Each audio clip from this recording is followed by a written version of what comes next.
I'm so glad we don't get paid for opinions. You're so right. Let's change that. Hi, hello everyone. My name is Jer, and if you stay petty, you don't gotta get petty.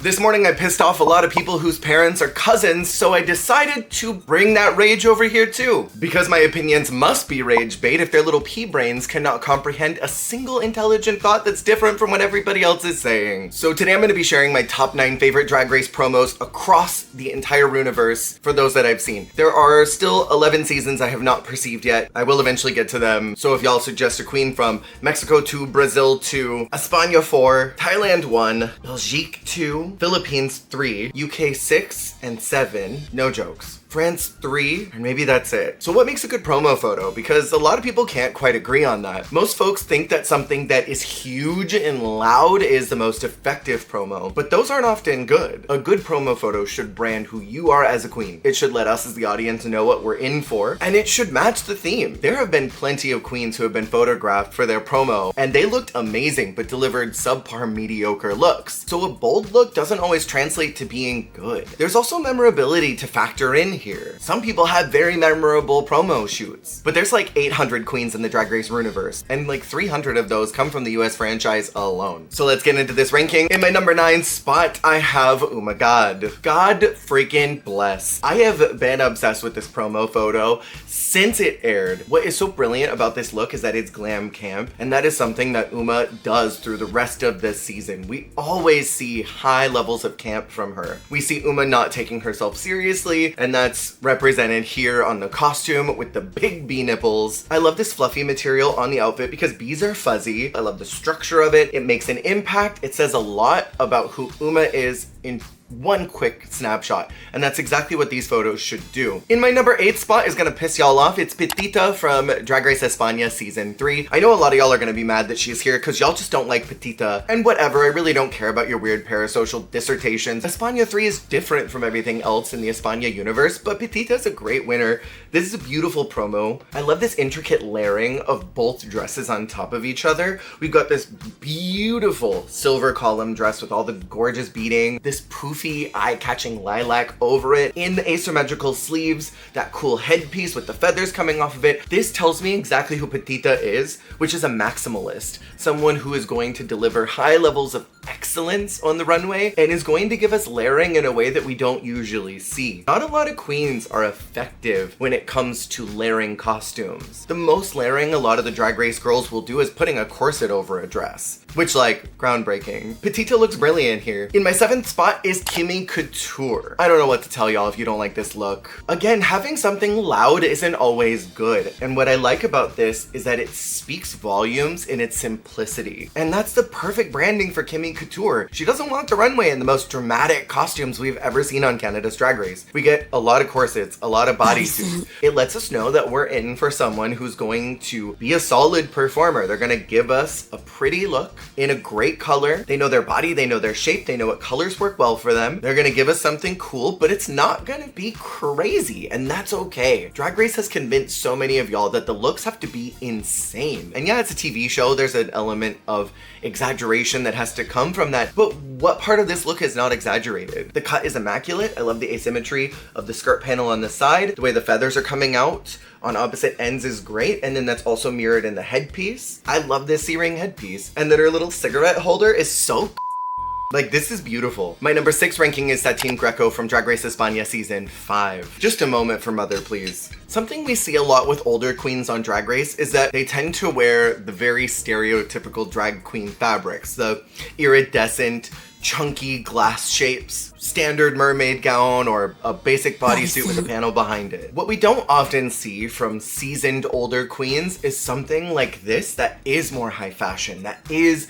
younger looking. They've done the work, they've put in the hours. They don't need to dress like this. They can just wear standard drag queen clothes and they'll look great because they've earned the right to do that through their work. It's called paying your dues. It's an old entertainment industry standard where you put in the work, and the longer you do the work, the more you get to kind of sit back and relax. Satine did not freaking do that here. The silhouette and shape is gorgeous. It tells us immediately that she's someone who is going to have a strong fashion eye, and we see that through her entire run on España all the way to her win. The hair is gorgeous, the makeup is stamped, her legs look 1,000 miles long. I love those beautiful gloves, the way that she's holding that skirt. She knows how to pose, she knows her body. I love that it almost looks like an avant-garde watermelon. Beautiful. In my 5th spot is Charity Case, and I really just wanted to highlight something different for Drag Race because we tend to see great gowns, beautiful gowns. We don't often see creatures come onto the show. We had Charity, we had Yuri, we've had a couple people in the other franchises like Pixie or Miss Vallarta who did colorful drag but weren't a creature. And so I really wanted to highlight Charity's boldness in doing something outside of what the typical box is. A lot of the artistic queens are, I think, kind of afraid to showcase something that's unique to drag. And creatures, monsters, etc. are just as valid in the drag sphere as any camp, glam, or comedy queen. I love the scale of that dragon tail. I love that she's got a fireball purse. The horns are cool. It is stoned all the way to the bottom. It's got these cool reflective pieces on it. There's so much texture, but it works. And it's a great reflection of what we're going to see more from Charity. She is not someone who's gonna give us the typical pageant glam that we've seen in Drag Race UK. She's gonna give us something cooler. She's gonna give us something more interesting, more eye-catching, more intricate, more stylized, more specific to this point of view. And I love that it brands her and markets her that way. In my 4th position is Udica Queen. When this promo came out, my mouth dropped. First off, I want to start on the hats. The triple layer of those bowler hats. Chef's freaking kiss. I love this mix of textiles. She's taken what is a dull material and turned it into something avant-garde, has turned it into something super high fashion in a way I would never expect from Gingham. I love the way she's layered the colors, split them in half. There's this cool ruching and pleating on not only the skirt, but also on the sleeves. The hairstyle is a great choice. It brands Udica well, tells us that we're gonna get a high fashion point of view. We're gonna get someone who doesn't take themselves too seriously and isn't afraid to play with textures and textiles that people would not normally do for fear of it looking cheap or inexpensive, because this kind of fabric could make you look incredibly cheap quickly. Udica pulls it off because she has an immaculate eye for fashion. In my number 3 spot is Tayce, and y'all can eat my f***ing ass. Tayce's Amazon bodysuit! A lot of folks love to run their mouths about what drag queens are wearing while also impersonating a C-list celebrity and probably sitting around at home wearing a fast fashion outfit. Y'all can't say nothing about this. I don't give a f if it came from Amazon. I don't care if this was a $10,000 look. She looks beautiful. The promo theme for Drag Race UK 2 was colors of the rainbow, and they got the progress flag, and Tayce got white, which can be a beautiful color, but it also could look cheap. And I think that Tayce pulls it off immaculately. The styling is great. I love these arm cuffs that she's got out of net.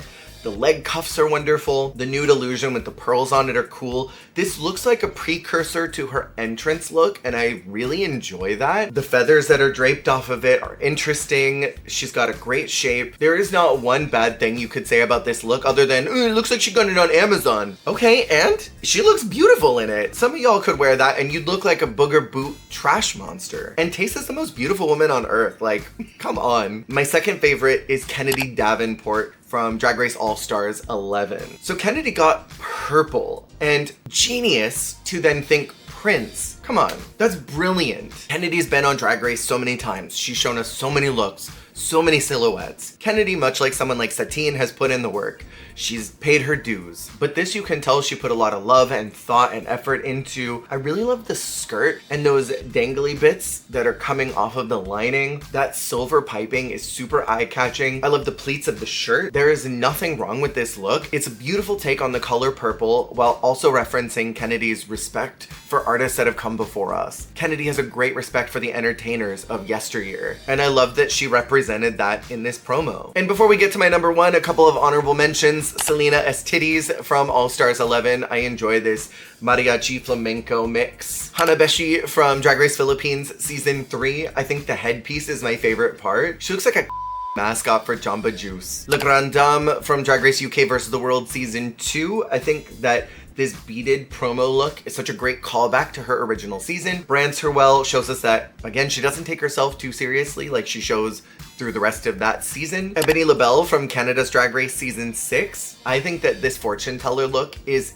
absolutely incredible. I come to rely on Ebony this season as someone who knows her body and her silhouette and the colors that work for her extremely well. Y'all can't say nothing about this. Of course, Mo Hart from Drag Race All-Stars Season 4. I enjoy the boldness of the eyes and the lips. It is very fun, it is very whimsical. I think about this icy promo shoot often. I think it was one of the most effective that Drag Race has ever done. And then Shea Coulee's Season 9 promo.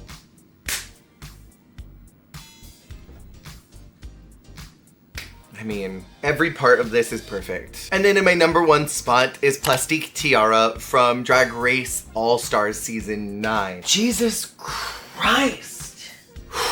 So this is a great example of a loud garment that is sleek, it's bold, it's exciting, but it's clean. It's got a nice crispy silhouette, standard mermaid skirt, but there's additions.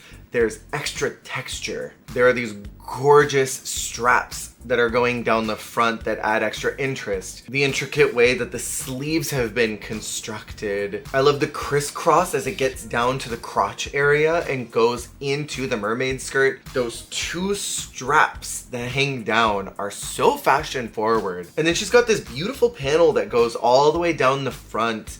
That textile that she used to layer underneath the mermaid skirt, that is a fabric that I would never work with because I would be afraid to mess it up. It's beautiful, it's luxurious, and she treated it so well. Above that, you can see that that mermaid skirt is lined with that crimson. That's a gorgeous pop of color because it also matches some of the lines that are in that trim on the mermaid skirt. I live. And what this does is it tells us from the jump that Plastique has grown since her last time on All Stars. She is ready to bring high fashion, the highest of fashion that we've ever seen. And she accomplished that in that promo. She caught everybody's attention. I do want to highlight a kind comment. It's nice to see a different ranking for once and not the same 7 to 8 queens everyone puts in their rankings. Love a nice, respectful queen. Anyways, have fun in the comments.